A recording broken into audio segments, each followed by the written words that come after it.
Hello students, आज का हमारा टॉपिक है ट्रांसवर्स वेव। सबसे पहले हम लोग ट्रांसवर्स वेव की डेफिनेशन पढ़ते हैं। ट्रांसवर्स वेव क्या होती है? The wave in which particles of medium vibrate perpendicular to the direction of propagation of wave, है ना। यानी जिस डायरेक्शन में वेव जाएगी उसको परपेंडिकुलर ही वाइब्रेट करना है वेव ने, सॉरी पार्टिकल्स ने। मीडियम के पार्टिकल जिस डायरेक्शन में वेव जाएगी, सपोज इस डायरेक्शन में जा रही है तो पार्टिकल्स ऐसे वाइब्रेट कर सकते हैं इस डायरेक्शन में या फिर इस डायरेक्शन में। ये डायरेक्शन भी चलेगा, ये डायरेक्शन में भी वाइब्रेट कर सकते हैं क्योंकि ये डायरेक्शन, दिस डायरेक्शन और this direction are perpendicular to each other, है ना। सो बस एक बात ध्यान में रखना है कि पार्टिकल्स को कैसा वाइब्रेट होना है, they should vibrate perpendicular to the direction of propagation of wave. ठीक। अब इसको समझने के लिए मतलब एक ट्रांसवर्स वेव जब आएगी तो क्या होने वाला है, एक सिचुएशन कंसीडर करते हैं। ये एक मीडियम है जिसमें मैंने A to L ये पार्टिकल्स बनाए, ठीक है। अब जब time t is equal to 0 था, okay, t is equal to 0 यानी वेव नहीं आई थी, सारे पार्टिकल अपने जगह पे थे, okay. Suppose time t is equal to t/4 हुआ है, लेट अस से टाइम t/4 है, तो सभी पार्टिकल्स में से कुछ पार्टिकल्स अपनी जगह छोड़ चुके हैं। a यहां तक आ गया है, ये a है, b ऊपर जाने का टेंडेंसी रख रहा है, c भी ऊपर जाने का टेंडेंसी रख रहा है, ओके। यानी ए अपना पार्ट, ए ने अपनी जगह डिस्प्लेस कर दिया है, ए यहां से उठ के यहां तक आ गया, बी भी यहां से उठ के यहां तक आ गया है, ज्यादा ऊपर नहीं आया, ए के लाइन में नहीं आया, थोड़ा नीचे ए के, और सी अपनी जगह पे है, लेकिन अभी वो ऊपर जाएगा, ठीक। अब जब time t is equal to t/2 हो गया वेव आगे बढ़ी, अब ये सिचुएशन आगे बढ़ गया, यानी ये यहां पे आ गया, अब ए जो है अपनी जगह पे आ गया वापस, बी नीचे आने की टेंडेंसी है, सी एकदम ऊपर पहुंच गया, डी ऊपर जाने की टेंडेंसी है, ई की भी ऊपर जाने की टेंडेंसी है, बाकी सब अपने जगह पे है। जब time t is equal to 3t/4 हो गया तो सिचुएशन कैसा हो गया, अब a ने अपनी जगह छोड़ के नीचे चला गया, b नीचे जाएगा, c की टेंडेंसी नीचे रहेगी जाने की, d नीचे जाएगा, e एकदम ऊपर पहुंच गया, f ऊपर जाएगा, g भी ऊपर जाएगा, यानी सभी पार्टिकल्स ने अगेन अपनी जगह चेंज की है, ओके। ये C की जगह हो गई, ये D की जगह हो गई। जब T is equal to capital T हो गया, देखो ध्यान से, तो सभी पार्टिकल्स की पोजीशन देखो, ओके। यानी तुम देखोगे अब A की पोजीशन की देखते हैं, पहले वो 0 पे था, फिर पॉजिटिव मैक्सिमम हुआ, फिर 0 पे आया, फिर नेगेटिव मैक्सिमम गया, फिर 0 पे आ गया। ये हर पॉइंट के साथ हुआ है, कोई भी पॉइंट कंसीडर करेंगे, C की बात करेंगे, C 0 पे, यहाँ पे 0 पे है, फिर पॉजिटिव मैक्सिमम पे आया, फिर 0 पे आया, फिर नेगेटिव मैक्सिमम पे आया। मतलब हर पार्टिकल, इसका हर पार्टिकल ऑसिलेशन परफॉर्म कर रहे हैं, ओके। ये तो पक्का हो गया, every particle is performing oscillation या सिंपल हार्मोनिक मोशन। दूसरा इंपॉर्टेंट बात, तुम देखोगे एक जब एक ट्रांसवर्स वेव कंसीडर करोगे तो वो इस तरीके से एक वेव बन रही है। सो this is one transverse wave, ये एक वेव हुई, एक वेव में ये एक पार्ट है, ये एक पार्ट है। तो इन जनरल फॉर्म कैसा है ये वेव का, देखो यहाँ पे, इस वेव को अगर आपको बनाना है, समझना है, तो ये वेव इस तरीके से होती है एक बात ध्यान में रखना है, कोई भी पार्टिकल अपनी जगह नहीं छोड़ने वाला है, वो अपने जगह पे ऑसिलेट करने वाला है, जगह बिल्कुल नहीं छोड़ेगा वो, ठीक है। ये ए पॉइंट था, B C D E F G H I, ठीक है। अगेन ये वेव यहां से रिपीट होगी और ये ऐसे इस तरीके से वेव रहेगी, ठीक है। ये वाला रीजन जो है, ये वाला जो पॉइंट है, this is the maximum positive displacement point and that is known as crest. ये वाला point which is having negative maximum displacement, इसको बोलेंगे हम लोग trough. So this is the region of crest and this is the region of trough. Crest के बाद trough, trough के बाद crest, again this is the region of crest, this is the region of trough. शाम के बाद सवेरा है, शाम के बाद सवेरा है, फिर वापस शाम है, फिर सवेरा है, सभी को मालूम है, ये तो चीज है ना। तो crest and trough together constitute transverse wave, यानी एक transverse wave, one transverse wave is nothing but one crest plus one trough. समझ में? Important concept. इसमें एक और बात इंपॉर्टेंट रखना है, जब ट्रांसवर्स वेव मीडियम से जाएगी तो डेंसिटी और प्रेशर मीडियम का चेंज नहीं होगा, will not change. Note down कर लो ये point. When transverse wave goes through a medium, density और प्रेशर चेंज नहीं होते हैं, दोज रिमेन कांस्टेंट। यानी सारे पार्टिकल्स अपने जगह पे ऑसिलेट करते हैं, कोई पार्टिकल कोई ग्रुप ऑफ पार्टिकल जमा नहीं होता है, कोई ग्रुप ऑफ पार्टिकल दूर दूर नहीं होगा। तो डेंसिटी और प्रेशर दोनों चेंज नहीं होंगे। ठीक, अब एक स्ट्रिंग के ऊपर जिसका टेंशन T है और मास पर यूनिट लेंथ म्यू क्या है, मास पर यूनिट लेंथ।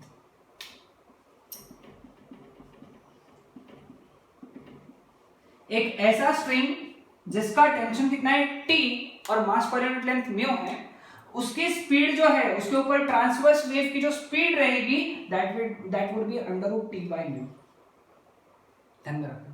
इसका डेरिवेशन इस लेक्चर के एंड में मिल जाएगा। मैंने इस लेक्चर के एंड में इसका डेरिवेशन दिया हुआ है। इफ यू आर इंटरेस्टेड, आप लेक्चर के एंड तक देखो, आपको पूरा डेरिवेशन समझ में आ जाएगा इसका कि कैसे आएंगे। ठीक है, अब इसके वेरियस फॉर्म्स। अब म्यू जो है that is mass per unit length. समझा? मास की जगह क्या लिख सकते हैं, density into volume upon length.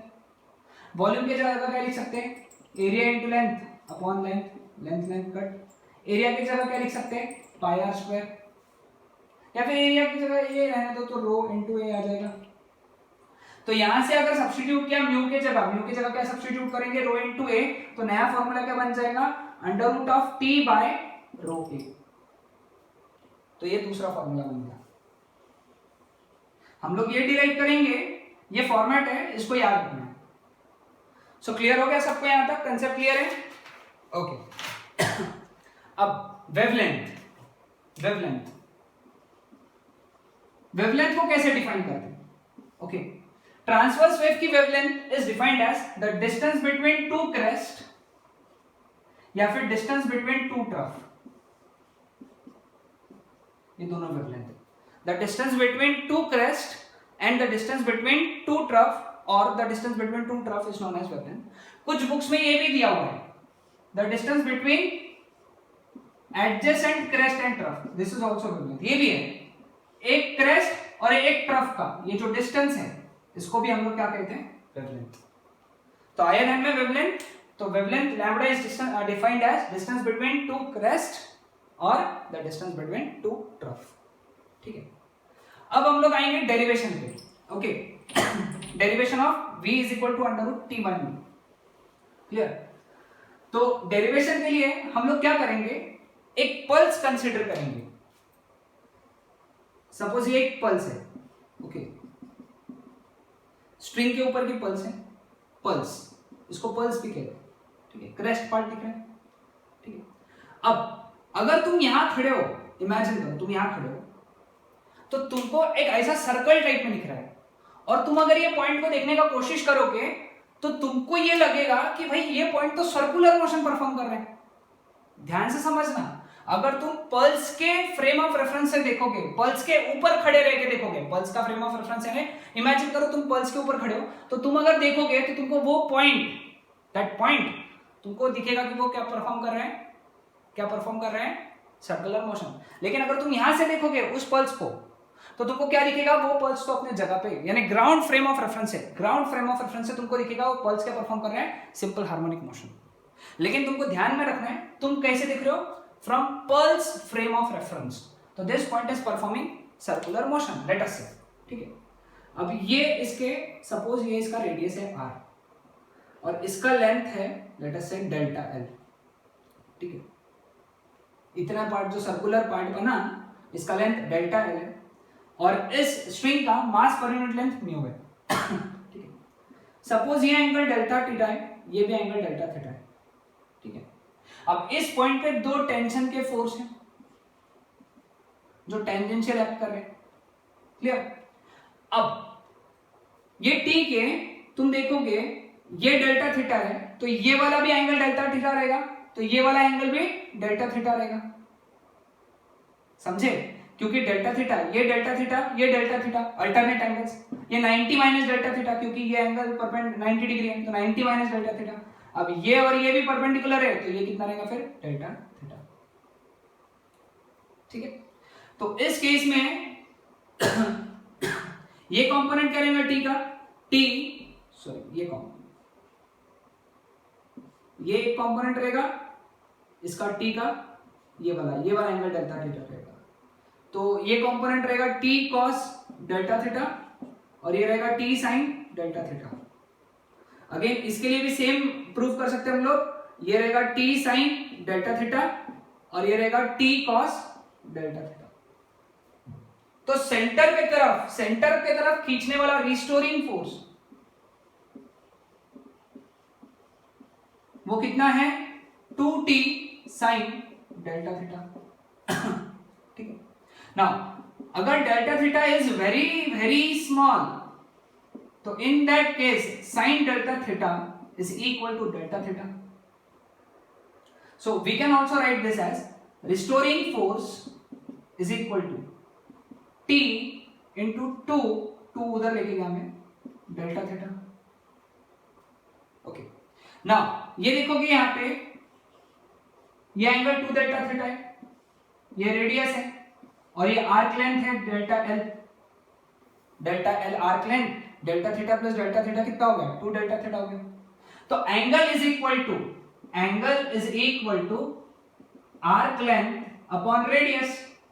तो सब्स्टिट्यूट किया, ये 2 डेल्टा थीटा की जगह ये सब्स्टिट्यूट किया यहाँ पे, तो रिस्टोरिंग फोर्स कितना बना T into delta L upon R. But restoring force जो है वो सेंटर की तरफ लग रहा है ना, सेंटर की तरफ जो फोर्स लगता है वो क्या होता है सेंट्रीपिटल फोर्स। तो सेंट्रीपिटल फोर्स कितना रहेगा delta M V square by R. Centripetal force का फॉर्मूला क्या होता है M V square by R. Let us say इतने स्ट्रिंग का मास कितना है डेल्टा एम, तो that is delta M V square by R. लेकिन delta M V square by R, delta M क्या होता है मास, मास क्या होगा mass per unit length into length. समझे, डेल्टा एम की जगह क्या सब्स्टिट्यूट किया मैंने mass per unit length into V square by R. लेकिन जो सेंट्रीपिटल फोर्स है वही रिस्टोरिंग फोर्स रहेगा, that is restoring force is equal to centripetal force. Restoring force कितना है यहाँ पे, यहां से T into delta L by R that is equal to कितना आएगा mu delta L V square by R. Delta L cancel, R cancel, mu नीचे आ गया तो वी स्क्वायर कितना आ गया यहाँ से टी बाई म्यू, तो वी कितना आ गया under root of T by mu. So this is your derivation. ये हो गया derivation. So what is speed of the transverse wave on a string under root T by mu. T क्या हुआ उस स्ट्रिंग का टेंशन हुआ और mu क्या हुआ उस स्ट्रिंग का मास पर यूनिट लेंथ। उसका एक और फॉर्म हम लोगों ने डिराइव किया था, वापस एक बार लिख देता हूं यहाँ पे under root of T by rho A. ये फॉर्म भी याद रखना, म्यू की जगह रो ए भी सब्स्टिट्यूट कर सकते हैं। रो यानी डेंसिटी हो गया, mass per unit volume. Clear? So this was all about transverse wave. अगले लेक्चर में हम लोग बात करेंगे लॉन्जिट्यूडिनल वेव के बारे में। That's it.